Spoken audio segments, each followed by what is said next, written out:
Hi, everyone.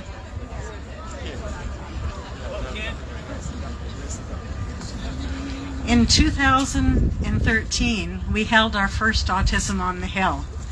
And the reason we held it was because in 2012, World Autism Awareness Day was pronounced law. It was accepted here in Canada. And what I did is I thought, hey, we live in the nation's capital and we should be having something to recognize World Autism Awareness Day. So I went over and spoke with Jim Munson and I said, I'd like to do this. And Jim was in. It was great. And he went and he spoke to Mike Lake. And the rest is history. So we've been doing our Autism on the Hill since 2013. And thank you for making this happen. So for those of you who don't know me, my name's Suzanne Jacobson, and I founded a charity that I thought might run for 2 or 3 years, and it's called QuickStart Early Intervention for Autism. And the focus obviously is for early intervention for children, noting that there's a whole lot that needs to happen along the way. We also founded Autism on the Hill. So while our charity focuses on early intervention, we have always championed to have care throughout the lifespan of people on the autism spectrum, equity across Canada for everybody. And we continue to work on that. It is moving forward, step by step. Not as fast as we would all like, of course, but it is moving forward. So, our Faces of Autism banner. We, in 2019, was of course the last Autism on the Hill we did when COVID arrived and everything shut down. So last year, we revealed for the first time our 2020 banners because we had to cancel Autism on the Hill. But this year, these are our 2024 banners. There are 130 faces from across Canada on the banners. And I have to say, we just love getting these photos in. We see children growing up from year to year to year. We see adults sending in their photos again. And then, of course, we have the new faces that come on to the banners. And I do want to say a thank you. I don't think Marie is here, but every year she does these banners for us, and she says it's the highlight of her work. And she does them complimentary for us. So she just really, really loves doing them. So if you haven't had a chance, please do make sure and come up and have a look at all these beautiful faces on our banners. So, Lawrence.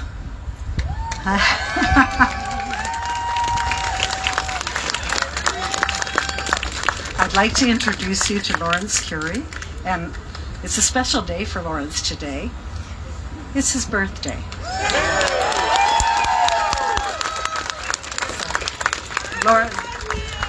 Happy birthday to you. Happy birthday to you. Happy birthday, dear Lawrence. Happy birthday to you.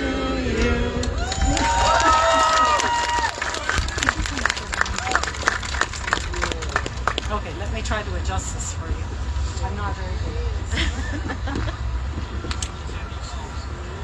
Yeah, that's not me tall.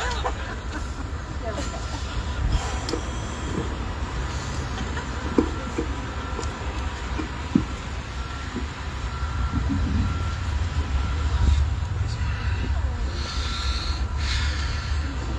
Good afternoon, everyone. My name is Lawrence Khouri. Bonjour à tous. Je m'appelle Laurence Khouri. I'm thrilled to be here with you on my 14th birthday, celebrating not just another year older, but also an opportunity to tell you about the wish I'm making this year. As a teenager, living with autism, what I mostly wish for is a great gaming computer. Just kidding. What I mostly wish for is kindness. I like people so much, and I'm sometimes really confused why some don't want to talk to me or don't want to be my friend.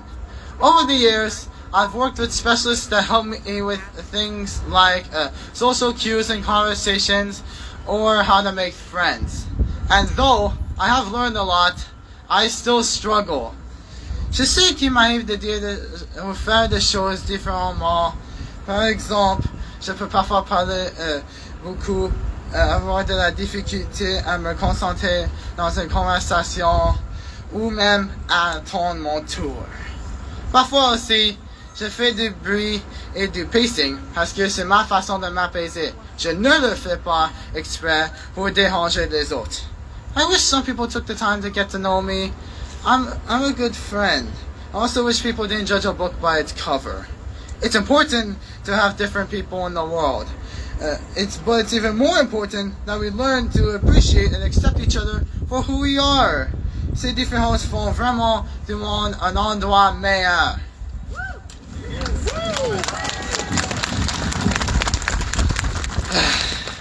Today, I encourage you all to take the time to get to know a person with autism and to show them kindness. I am confident that you'll make a new friend for life. Comme le dit ma mère, la gentillesse est comme un boomerang. Lorsque nous envoyons, elle nous revient parfois 10 fois plus. Thank you to Susan Jacobson for organizing this important event. And thank you all for coming, and especially those who came to support me on my first speech here on Parliament Hill. Et à ma petite sœur, ma famille, mes amis, mon école et tous ceux qui sont venus m'appuyer aujourd'hui. I wish you all a great day. Bonne journée!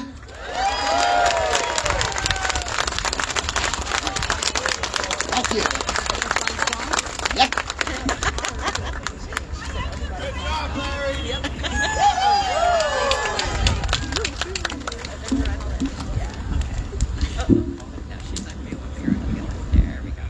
This will be easier to do it this way. Thank you so much, Lawrence. What an important message. Take the time. Get to know people with autism. They're wonderful people and they're wonderful friends. Thank you, Lawrence.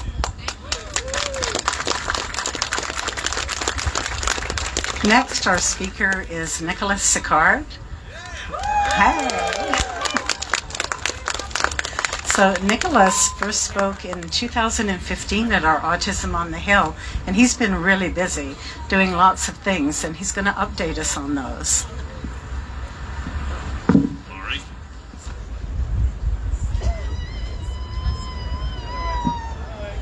Other way. I'm very challenged technically.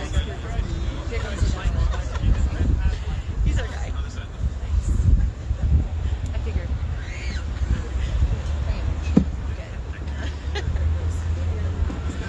Yeah, thank you. Hello, everyone. Welcome to Autism on the Hill. I'm so glad all right, hold on. I'm so happy that all of you could all come and spread awareness and acceptance. My name is Nicholas Sicard, and I'm on the autism spectrum. I am so delighted to be asked again to speak. Well, since my last speech, I've accomplished many of my goals. If you recall, I was working on a novel, Dark Side of a Moose. Well, I'm happy to tell you, it's currently being published. Yes, I finally let it go, and it will soon be out in print. Please follow me on X, Instagram, and LinkedIn to know when my book will become available. I also like to thank Friesen Press for publishing my novel. Although I love to write, as it's my second job, as I still work as a software tester at Kinaxis. I've been working there since 2015. I love my job, and my work colleagues are here today to support me. And Kinaxis has an amazing program called Autism at Work, and I'm truly proud of it. Well, The only third job I have is driving my dad to work every morning on a rainy day.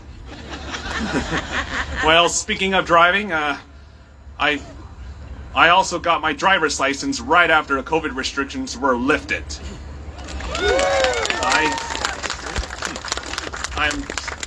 I'm still running and weight training. Exercising is the best way to relieve my anxieties. It grounds me, it helps me focus. And I'm still finding myself a girlfriend, but I understand it takes time. Like, we should never rush into relationships. Well,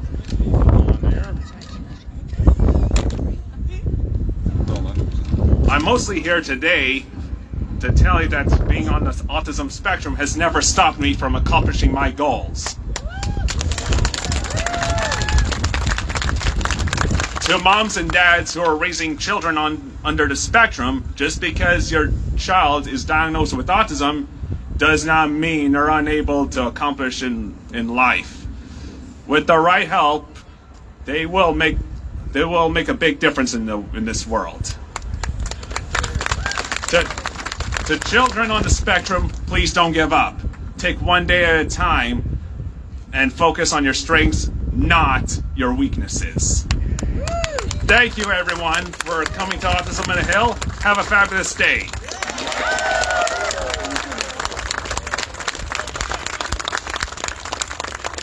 Thanks very much, Nicholas.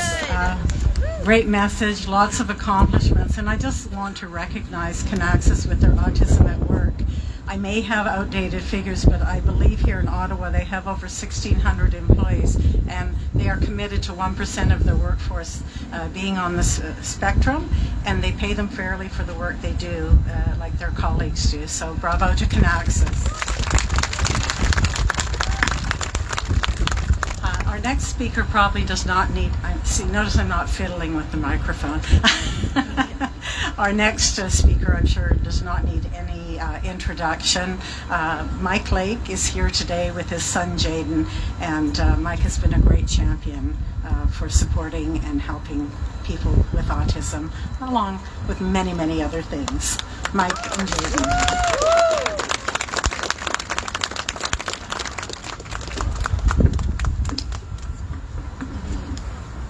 All right, so Jaden's going to say hi to you, and you all know the drill. You have to applaud for him when he does. So say hi. Ah! And can we also, the real person who this event wouldn't take place without is standing right here, Suzanne. Can we give Suzanne a huge round of applause for all the work that she's done over the years? It's so awesome to come up here and to follow Nicholas and Lawrence is a tough job. Nicholas, what a pro, using the platform up here to announce that you're looking for a girlfriend as everybody's listening to you. That is a pro move, absolutely. And I think we were 2015 on the stage together, I think, at Autism on the Hill. So it's great to see everything you've done since then. And Lawrence reminds me, j'ai besoin de pratiquer ma français. I need to practice my French a lot to compete. So so great to hear from both of you. And I'll just say a couple of things. You know, it's a couple of things you know, to do with Jaden's life right now. Jaden comes up here, and I struggle sometimes to communicate how Jaden communicates. And you know, oftentimes people say non-verbal, but Jaden's very verbal, as you can tell from his hello here. When we were driving over to the airport in Edmonton on Monday, coming, Jaden, just like he did here, and now he wants to hear the story about it. But when we were driving from home to the airport, about 5 minutes into our drive on Monday morning, did you go, bah? And did we kind of ignore you for a little bit, wondering what you might be looking at, whatever, and then you kind of went, bah, a few more times, right? And then I turned to Julie and said, did we get Jaden's phone? And Julie said, I just plugged it in. And Jaden was reminding us that we had forgotten his phone. And now he's smiling because he likes his phone a lot. And But, oftentimes I think that's sort of emblematic of sort of what we do, discounting people's voices. Julie's laughing over there because she remembers the story absolutely. It was her fault. She plugged in the phone and then forgot it. But he'll oftentimes, by the way, he doesn't drive, Nicholas, but he likes to passenger seat drive.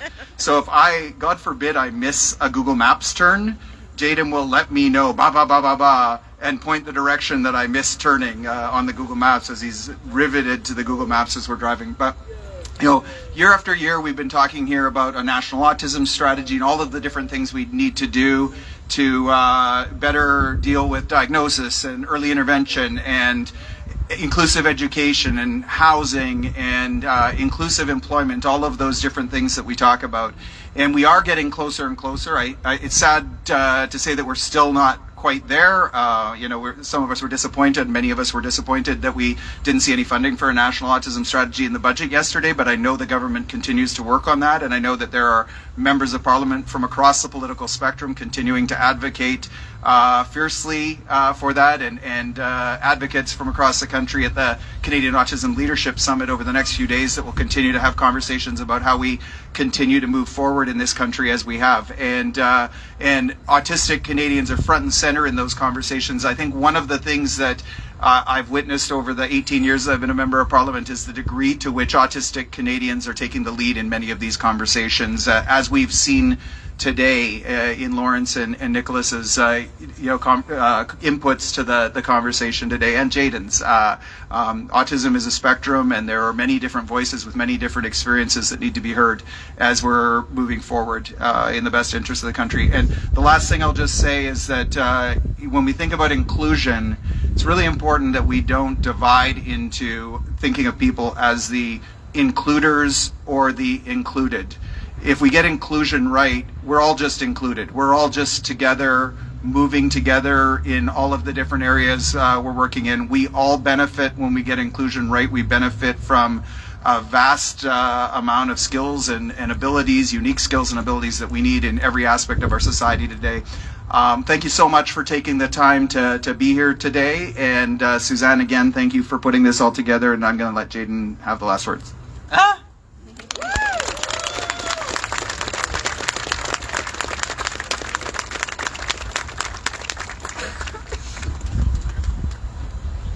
Much easier on the stairs when we had the stairs. Just listening to Mike relate the story about Jaden and on his GPS and so on. I don't know if you know that I am the grandmother of 2 boys on the spectrum who are now young men, and they light up our life. We just adore them to pieces. But the story of the GPS and so on, our oldest grandson is a GPS. We don't know how he does this. We will be places that we've never been, and he wants to go somewhere, and he's a man of few words, is I think the best way to say it. And we'll be driving along, and we'll just hear all of a sudden, turn it. We've missed the turn. We don't know how he does it, but we now never argue with him. He always, if he says go here, we go there, because he's always right. Our final speaker today is again someone that doesn't need any introduction. Jim, I met him many years ago. He's furthered our charity, so he's been a voice for us to bring members of parliament, senators, understand the cause and where we're coming from. And he's truly been relentless, and not just for autism, in many, many other areas. So it's with great pleasure that I welcome Jim Munson.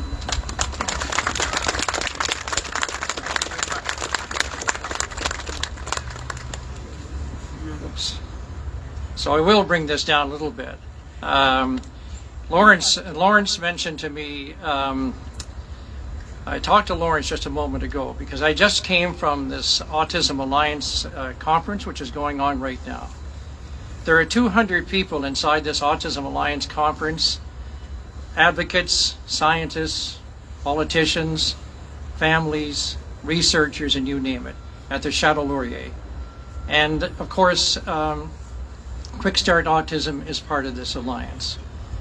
And I'm looking at you today and saying to you that you're not alone, because Lawrence said to me as I walked up here, I said, Lawrence, I'm a little tired walking up in the hill, but I said, where I come from, the kids on my street call me Big Jim. And Lawrence looked down at me and I said, why do you think they call me Big Jim? And he said, because you're strong. Oh. Lawrence's vision, that empowers me again today to realize what he sees. My little joke about a small man trying to be big, Lawrence got it, and I appreciate that. And Nicholas, as you spoke here today, in the world of inclusion, you are a powerful voice to speak because you are working. You know, I worked with Jean Chrétien one time as a Prime Minister, as his Director of Communications. That was between my journalist job, my senator job, and he said, what are you going to do in the Senate of Canada? I said, I am going to try to speak to those who have no voice. And he said, well, you make sure they get a voice, and you make sure that they work. And I said, why is that so important for you, Prime Minister? He says, because if they work, they pay taxes. So you think about it in terms of the world of inclusion. But I'm primarily here. I did introduce that bill that became law, and the World Autism Awareness Day was April 2nd. Lawrence also talked about the word kindness. And I did introduce a bill which became law, and this country has the first Kindness Week in Canada. It's a law. Using that simple word of kindness, I think it really exemplifies who we are as a community, an Ottawa community of commitment, caring, and compassion. This is Canada. I look at your faces, and that's why I'm here, because of commitment, caring, and compassion as families with your children each and every day, and as you watch them grow and as we watch them grow. And I look at these pictures, and I remind myself to keep looking at these pictures of why are you speaking on their behalf? Because I think it's so important as we watch the work of QuickStart Autism, like Mike and I, you notice we just hugged a Liberal, a Conservative, we just had a hug. And we hugged because we're in the same we're in the same sphere together when it comes to the world of autism, because we really can work together. But QuickStart Autism, to me, what you have done, Suzanne and Jake, is that step by step, one step at a time, you have opened up the diagnostic door to treatment. And so every year when we have the dinner and we raise money and awareness, or at this golf course where hundreds of thousands of dollars are raised, I think of not the money, but the child who walks through that diagnostic door. And somebody at the end of it says, yes, you have autism, but the door is opening to something better, to something good, to that world of inclusion that Mike talks about.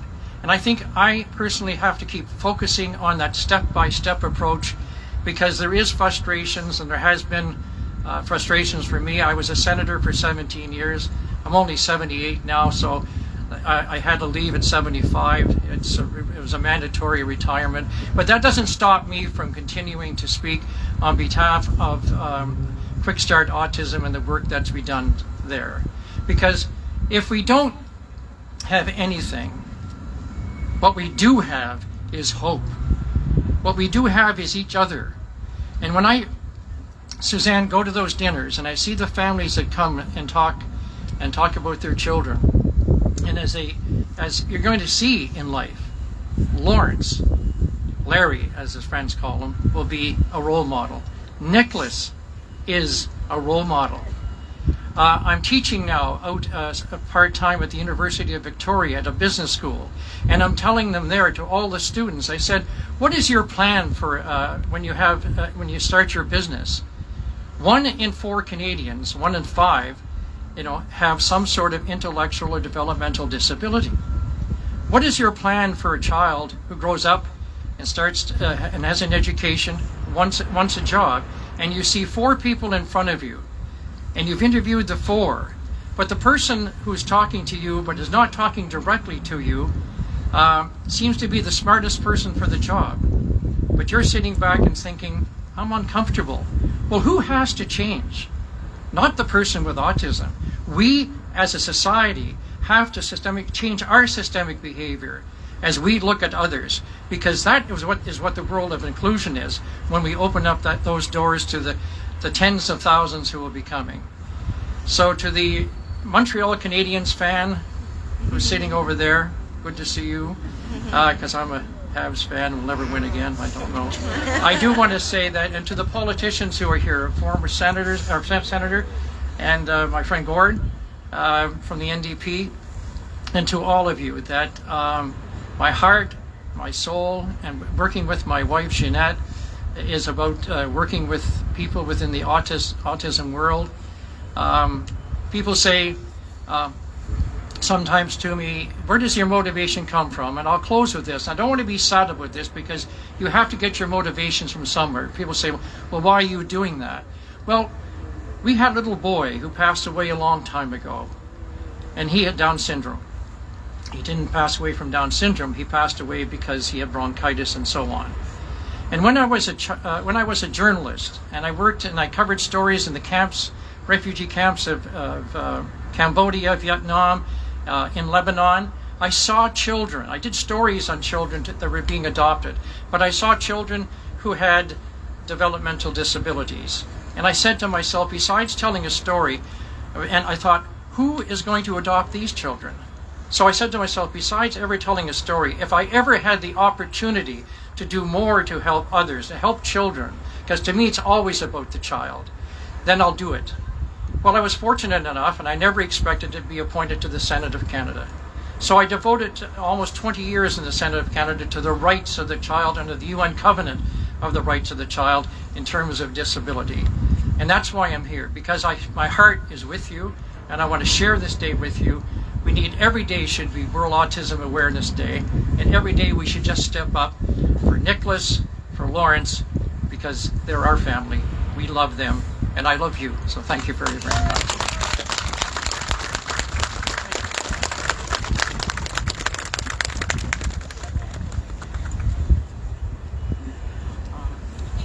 Thanks very much, Jim.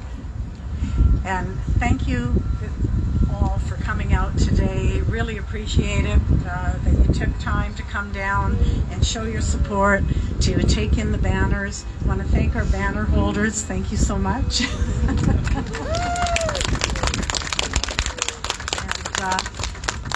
this concludes, and we'll see you next year. Please come up and say hi and see the banners. Thank you very much, everybody.